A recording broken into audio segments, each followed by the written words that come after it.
बेचारी भारतीय जनता पार्टी अपने ही बनाए गड्ढे में बुरी तरह से गिर चुकी है। जी हां, ऐसा हम इसलिए कह रहे हैं क्योंकि आगामी चुनाव तो दिल्ली में है, लेकिन बीजेपी की बौखलाहट बिहार, महाराष्ट्र और आंध्र प्रदेश की सत्ता के साथ ही साथ केंद्र की सत्ता को लेकर बनी हुई है। और अब बीजेपी को सहयोगियों को गच्चा देना भी भारी पड़ता जा रहा है, क्योंकि अपने ही खेल में बीजेपी हाईकमान बुरी फांस फंसते जा रहे हैं। नमस्कार, आप देखना शुरू कर चुके हैं 4 PM न्यूज नेटवर्क और मैं हूं आपके साथ प्रगति ठाकुर। आगामी विधानसभा चुनाव को लेकर दिल्ली में जहां एक तरफ तारीखों का ऐलान हो गया है, वहीं बीजेपी की निगाहें दिल्ली छोड़कर उन राज्यों पर अटकी हुई हैं जहां बीजेपी भारी बवाल मचाना चाहती है और एनडीए के सहयोगियों को साइडलाइन भी करना चाहती है, क्योंकि कहीं न कहीं अब बीजेपी की निगाहें इसलिए भी दिल्ली से हटकर उन राज्यों पर अटकी हैं जहां उनके सहयोगी दल ही उन पर सही मायने में हावी पड़ते जा रहे हैं। और ऐसा इसलिए क्योंकि बीजेपी भी बखूबी जानती है कि इस सियासी जमीन पर बीजेपी के लिए असली रोड़ा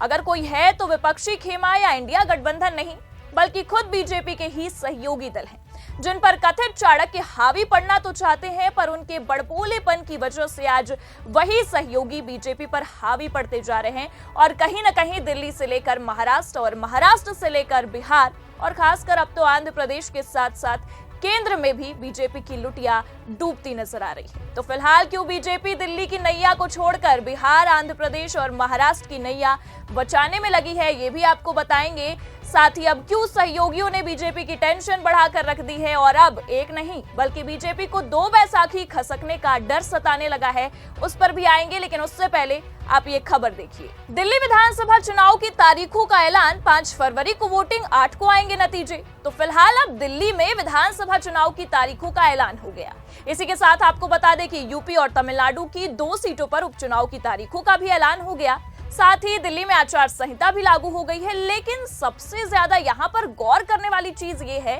कि दिल्ली विधानसभा चुनाव को लेकर बीजेपी बिल्कुल भी सचेत नजर नहीं आ रही है, या साफ साफ शब्दों में आपको समझाए तो दिल्ली में आगामी विधानसभा चुनाव को लेकर बीजेपी को किसी भी प्रकार की कोई चिंता नहीं सता रही है। और कहीं न कहीं बीजेपी हर राज्यों के विधानसभा चुनाव की तरह ही दिल्ली में भी इस बार आश्वस्त नजर आ रही है कि माहौल कुछ भी हो, जीत तो हमारी ही होगी। लेकिन इन सब के बीच सबसे अहम बात यह है कि बीजेपी को दिल्ली विधानसभा में हार का डर नहीं, बल्कि केंद्र की सत्ता हाथ से जाने का डर सता रहा है। जी हां, क्योंकि लोकसभा चुनाव में जोर का झटका लगने के बाद केंद्र में बीजेपी 2 बैसाखियों के सहारे महत्वपूर्ण तौर पर चल रही है, एक जेडीयू, दूसरा टीडीपी। लेकिन जिस तरह से पिछले कुछ दिनों से गहमा गहमी का माहौल देखने को मिला, उससे इतना तो साफ है कि बीजेपी बहुत ही अच्छे तरीके से ये समझ गई है कि केंद्र की बैसाखी ज्यादा दिन तक टिकने वाली नहीं है, और अगर उसे टिकाना है तो सहयोगियों के हिसाब से ही चलना पड़ सकता है। लेकिन भारतीय जनता पार्टी की राजनीतिक रणनीति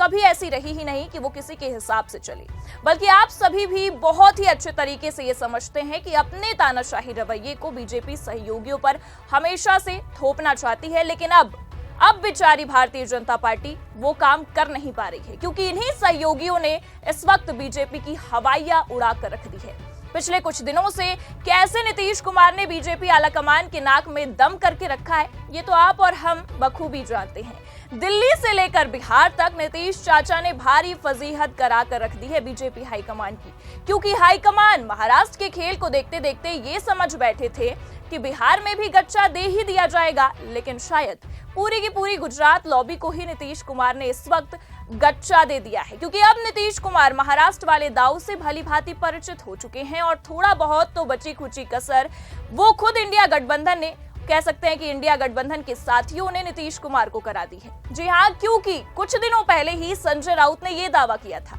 कि बीजेपी अपने ही सहयोगियों की पार्टी में सेंधमारी करती है। पहले महाराष्ट्र में उद्धव ठाकरे के साथ बीजेपी ने खेला किया और फिर अब उनसे काम निकल गया तो शिंदे के साथ भी खेला कर दिया, और अब बीजेपी यही खेल धीरे धीरे अपने सभी एनडीए सहयोगी दलों के साथ दोहराना चाहती है। और संजय राउत के इस बयान की सुगबुगाहट देखने को भी मिली, खबरें भी निकलकर सामने आई और खास कर कहे तो दावे भी किए गए कि बीजेपी सबसे पहले एनडीए के सहयोगी दलों में जेडीयू में ही सेंधमारी करने की कोशिश कर रही है। और केवल संजय राउत ही नहीं बल्कि तमाम घटक दलों की ओर से ये दावे किए गए कि बीजेपी किसी भी हालत में जेडीयू को खत्म करना चाहती है। और आपको भी याद होगा कि नीतीश कुमार ने तो बहुत पहले ही ये दावा किया था कि बीजेपी ही एक ऐसी पार्टी है जो आने वाले समय में जेडीयू को खत्म करना चाहती है। और आज जेडीयू के साथ वैसा ही कुछ होता दिखाई भी दे रहा है। लेकिन शायद भारतीय जनता पार्टी ये भूल गई है कि 20 साल से खुद को मुख्यमंत्री की सत्ता पर बिठाए नीतीश चाचा ने धूप में तो बाल सफेद किए नहीं।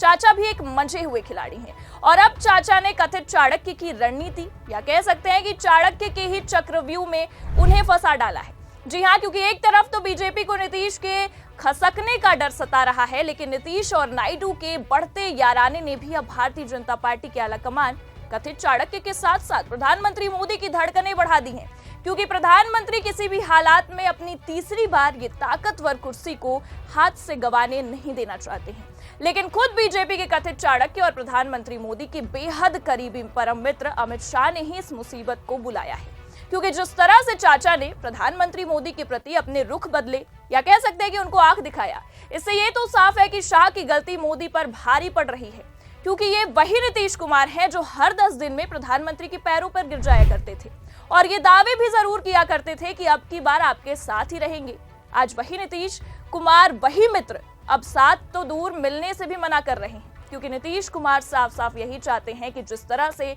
बिहार की सियासत को लेकर सवाल हो रहे हैं, नीतीश के मुख्यमंत्री बनने को लेकर सवाल किए जा रहे हैं, उस पर खुद अब या तो प्रधानमंत्री चीजें साफ करे, जिन्होंने ये खिचड़ी पकाई है वो भी कर सकते हैं, क्योंकि नीतीश के नेतृत्व को लेकर एक बार फिर खुलकर बात करने की बात कही जा रही है। और ये बात नीतीश कुमार की ये जिद ही दिखा रही है कि किस तरह से नीतीश कुमार इस वक्त इस जिद पर उतर आए हैं कि अब तभी वो एनडीए के साथ जाएंगे जब खुद एनडीए या कह सकते हैं कि बीजेपी के कथित चाणक्य या आलाकमान ये साफ करेंगे कि बिहार में मुख्यमंत्री का नेतृत्व नीतीश कुमार ही करेंगे। और नीतीश कुमार की इसी जिद की वजह से आगामी विधानसभा चुनाव को छोड़कर बीजेपी को केंद्र की टेंशन ज्यादा सता रही है, क्योंकि जाहिर सी बात है कि नीतीश कुमार को लेकर ये साफ साफ दावे किए गए हैं कि अगर नीतीश को अपनी कुर्सी जाने का खतरा सताने लगता है तो चाचा खेला जरूर करते हैं। ठीक 1 साल पहले भी चाचा को यही डर सता रहा था, तब चाचा ने एक ही झटके में वक्त बदल दिया था, जज्बात भी बदल दिए थे और सरकार भी बदल दिया था। तो बस एक बार फिर चाचा को अपनी कुर्सी जाने की संभावनाएं लगने लगी हैं। तो जाहिर सी बात है कि चाचा ने मन तो बना लिया है,